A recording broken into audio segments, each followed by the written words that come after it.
Another aspect of teaching students to use teal when writing their essay is including the evidence. Now, sometimes that evidence is in the form of quotations, direct speech from one of their texts. So the areas of focus for students when needing to include quotations in their work is number one, making sure that they correctly punctuate their quotes, and it's also integrating that quote into the analysis rather than just putting it there and then not leading it in or leading it out. So let's start with punctuation. So when it comes to punctuation, if the person who said it is mentioned at the end, the quotes at the beginning of your sentence need to start with the quotation mark, then a capital letter, and whatever punctuation is a part of that sentence needs to come inside the end quotation mark and then instructed the teacher. If the person that said it's at the beginning, the comma comes after instructed, and then we start the quote, which starts with a capital letter inside the quotation marks, and the full stop, the end of your sentence, comes within that quotation mark. If you're using a question mark or an exclamation mark, the same rules as above.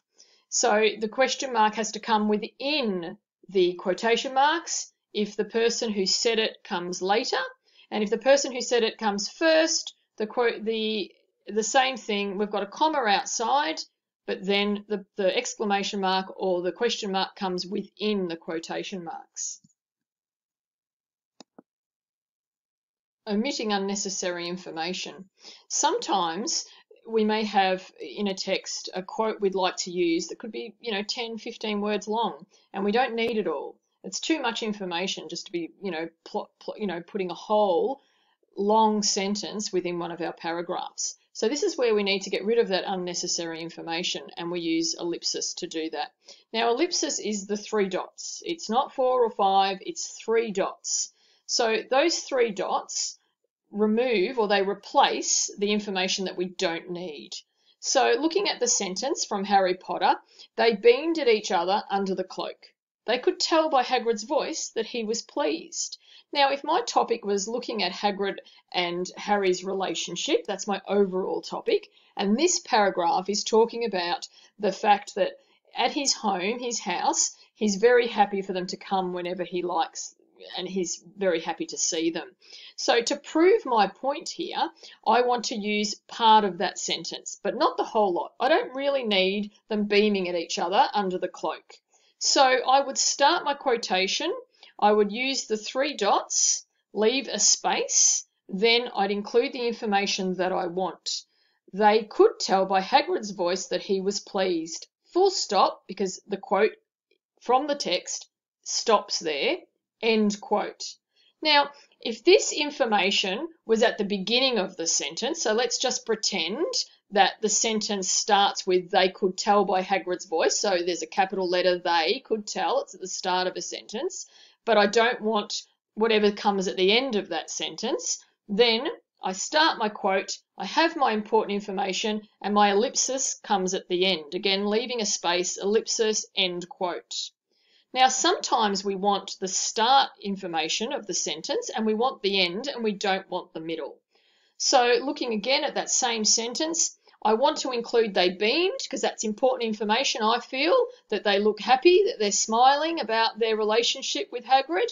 So I start with my quotation marks, they beamed, space, I use my 3 dots as my ellipsis, space again, they could tell by Hagrid's voice that he was pleased, full stop, end quote. So the most important thing here is that students are punctuating correctly, but they also don't change the meaning of the sentence by taking things out. Very important point there. So integrating a quote. Now this is the next thing that students often struggle with besides punctuating. So integrating a quote. Students need to be taught how to do this. You need to explicitly teach how they lead in, what they say around the quote, either at the beginning or at the end, to create a smooth connection from the idea to the quoted material. The ideas should flow together and be logical. A quote should be placed into the context of the writing, and the quote has to be relevant. The right quotation should support the point the paragraph is making, not talking about something completely different. And there's an example of one. So, integrating effectively. Back to our Harry Potter example, the overall topic, if Hagrid, has a special relationship with Harry, and we're looking at that and addressing that in our essay, and the point of this paragraph is that Harry and his friends are always welcome to visit Hagrid at any time. So Harry Potter and his closest friends, Ron and Hermione, are welcome to visit Hagrid's home throughout the Harry Potter series. He's always very happy to see them at his cabin door.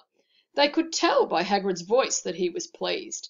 This courtesy isn't offered to any other student.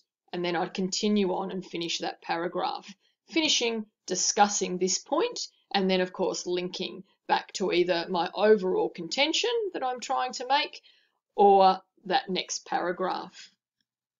And so that's all about using quotes in a text response.